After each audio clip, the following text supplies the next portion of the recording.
All right, guys, so check it out. It's day 2 with the new John Deere 2038R.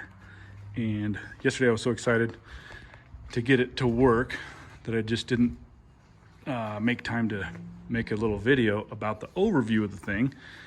And so I'm gonna do a quick rundown of all the upgrades and differences that I had done to this machine before I ordered it.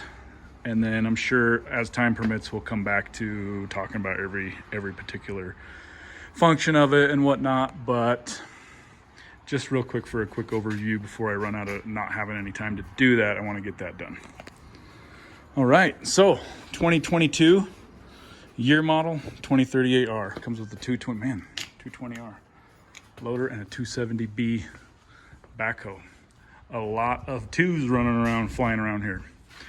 So I got this on order about 6 weeks ago, probably when I finally finalized the official agreement that I was going to buy it. He had to locate the backhoe. They're few and far between. There's not a whole lot of them around, so that took quite a while for that thing to arrive. And then he was able to get down there in Stote's Equipment in Tree Mountain. They were able to get the lights and the guards and all the other little items I had ordered in stock pretty quickly, but it kind of a lot waited on that particular backhoe to be delivered. So the items I had them add to it were, first and foremost, the steering knob. No, just kidding, but I did ask him to throw that on at the end. Okay, so just talking about at the front of the machine here, I had them put on the third function.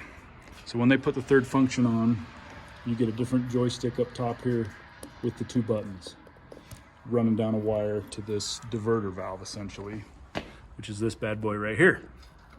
So these additional lines right here are extra, including all 3 of these that run down the side here.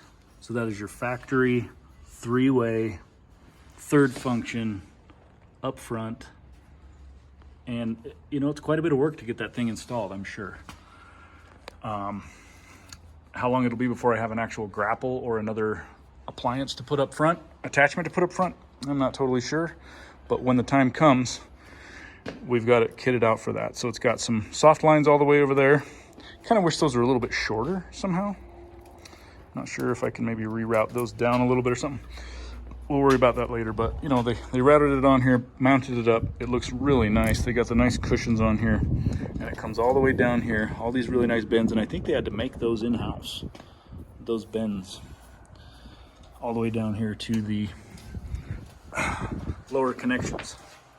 So that was a pretty major upgrade that I had them do on that. Matt welded these on for me, super awesome. He's a welder, and so I got some hooks added. No additional charge. I fought like hell to try to get these Galaxy VersaTurfs installed, but we could not find any that were in stock. They're just out of stock. Nobody has them. I don't know if it's supply chain issues or what exactly is going on, but so I ended up staying with the R4s. Apparently it has a block heater. I don't know if that's factory or not, but it came with a block heater. Okay, of course you've got your quick disconnect front loader, super awesome. I had them, well, let's just continue moving to the back here. By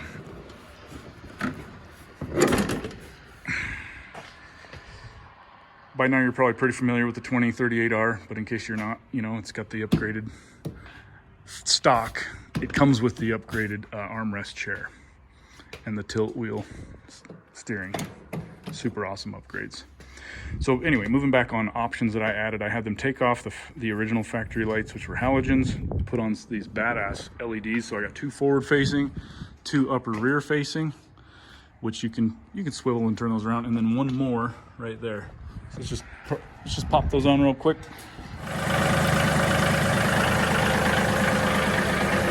Well, I tell you what, man, at nighttime, those small lights, the floodlight style, throws out massive amount of light. I mean, you could work all night long with those things, no question. Let's see if I can pull up some video later of it working at night. Original factory lights, the headlights are still halogen. It's kind of weird. It's a yellow light as compared to the white light. And if you'd left the factory ones on there, you'd have matching colors, I think, of the halogen here and the halogen there. But I don't mind, whatever. Whenever those finally burn out, 20 years from now, I'll probably upgrade to LED white ones. But so those were an upgrade. I had them add the guards for the light protection. And I'm not sure if this handle is included with the, it's probably included as part of the backhoe. Okay, so I had them fill up the tires with liquid ballast. Can't remember what it's called. What's that stuff called? And then I had them add the wheel spacers. And then I also had them, when you take and add the backhoe, you get the Power Beyond system, which is this right here. Pressure return. Okay. And in addition to that, I had them go ahead and wire in the dual SCVs.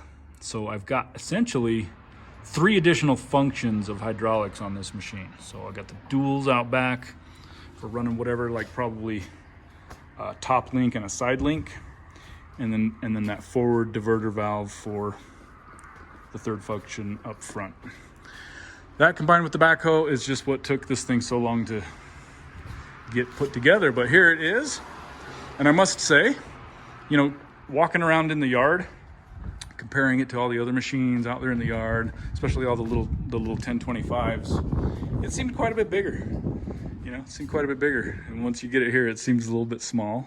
But that's totally fine. I think that most of the work we're going to be doing around here, it's going to fit the bill for that for a long time. I look forward to the day that I'm actually going to have to upgrade for this, but I don't think that's going to be for a long time. So that said, it is certainly very nimble and fits in and out of my driveways, my smaller shop door openings, some of the other ones that are around the property, and it's just super convenient. So the size is great. So that is pretty much the overview that I wanted to make sure I got done before I get into working with it too much, before I missed the chance to do that. So a handful of custom upgrades, pretty awesome, pretty stoked with it. Initially it was only going to come with the front bucket and the backhoe, but I went ahead and had them deliver it with the box blade, the Frontier brand box blade, and the forks, 42-inch forks.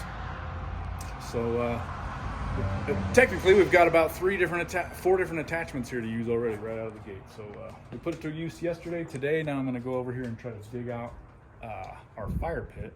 It's got about 40 years worth of dirt packed down into it, and it's a pretty big fire pit. It's about 5 feet in diameter, and it'll be my first chance to really put the backhoe to use and play with that. So let's go check that out. Well, let's go figure out this backhoe. It's going to be awesome. All right, man. Well, we've done enough damage here. Fortunately, I honestly haven't really broken anything.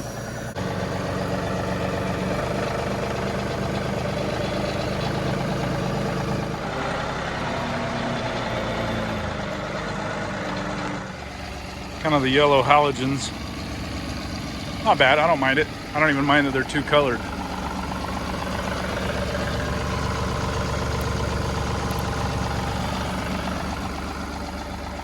But damn, dude, 9-day difference. I don't know how much that upgrade was for those lights, but yeah, I could have saved some money and wired in my own little light bars or whatever, but it's kind of nice to be able to just get it turnkey operation ready to go out the door, you know? I mean, it's like once you're already committed that much money into an item like this, what's a couple $100 more for some lights? They're awesome. Look at that one down there for the PTO.